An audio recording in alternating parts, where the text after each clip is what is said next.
అందరికీ నమస్కారం. నా పేరు బొమ్మి అప్పలనాయుడు. నేను అగ్రికల్చర్ డిప్లొమా 2014 నుండి 2016 బ్యాచ్ ఆచార్య ఎన్జీ రంగాలో పూర్తి చేసి ఉన్నాను.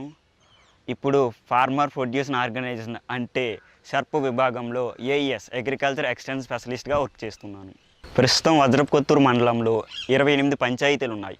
ఈ 28 పంచాయతీలకు వ్యవసాయపరమైన మెలకువలు తెలియజేస్తున్నాను.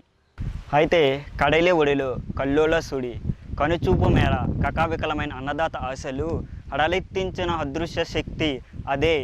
అక్టోబర్ 10, 2018 తీవ్ర తితిలి కలవరం వల్ల ఎన్నాళ్ళు తమకు బ్రతుకునిచ్చిన జీడి కొబ్బరి లేక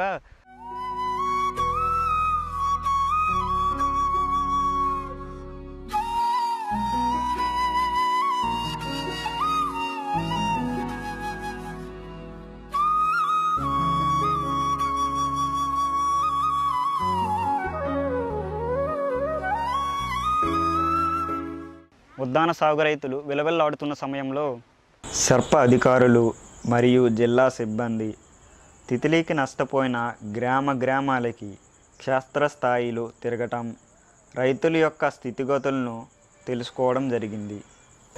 ఆ తరువాత సర్ప అధికారులు మరియు జిల్లా సిబ్బంది ఖరీఫ్ సీజన్ కల్లా జీడి మొక్కలను అందుబాటులోకి తెప్పించే ఈ మధ్య కాలంలో అంతర పంటలు వేసి కొంత ఆదాయాన్ని పొందవచ్చని చెప్పడం,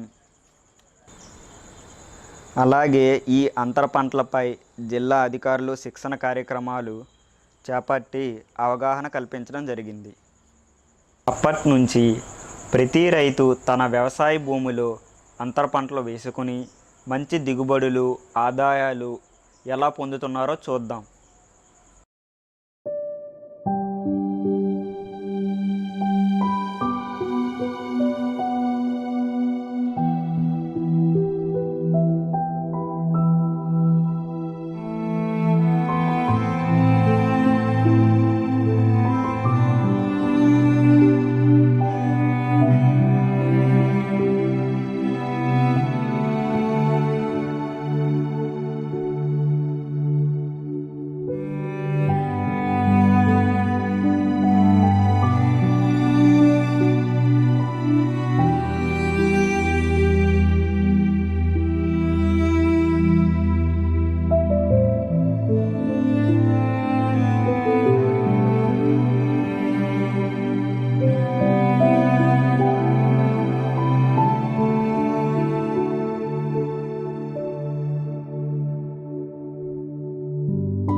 అలాగే వివిధ పంచాయతీలో ఉన్న రైతుల యొక్క మనోభావాలను తెలుసుకుందామా?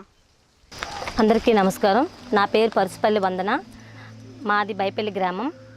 మాది ఎఫ్ఈఓ సంఘం పేరు లక్ష్మి అండి. గత తిత్లీ తుఫాన్ కారణంగా మేము చాలా వరకు నష్టపోయాము. మాకు ఎటువంటి బ్రతుకు తెరువు కనిపించిన పరిస్థితిలో మా ఎఫ్ఈఓ సంఘం ద్వారా సలహాలు సూచనల మేరకు మేము అంతర పంటల మీద అవగాహన మాకు కల్పించారు బాగాను. మేము కూరగాయలు, పువ్వులు పండిస్తూ మా యొక్క మంచి దిగుబడిని మేము సాధిస్తున్నాము. అది మేము తినగా ఉన్నది బయటకు అమ్ముకుంటూ కూడా మేము మంచి లాభాలను చేకూరుస్తున్నాము.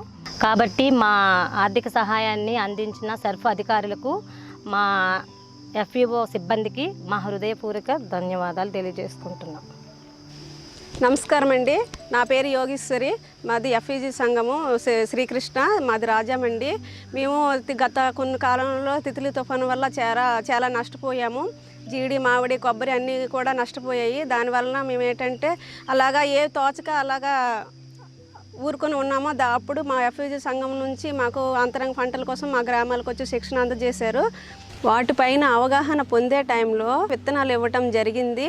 అవి నాటుతున్న సమయంలో వాటి కొత్త మెలకువలు చెప్పడం జరిగింది. చెప్పడం వలన మేము అవి పాటించడం వలన అధిక దిగుబడి లాభం పొందుతూ ఉన్నాము. వారికి మా హృదయపూర్వకంగా నమస్కారం తెలియజేస్తున్నాము. మన రైతుల మనోభావాలు విన్నారు కదా, ధన్యవాదాలు.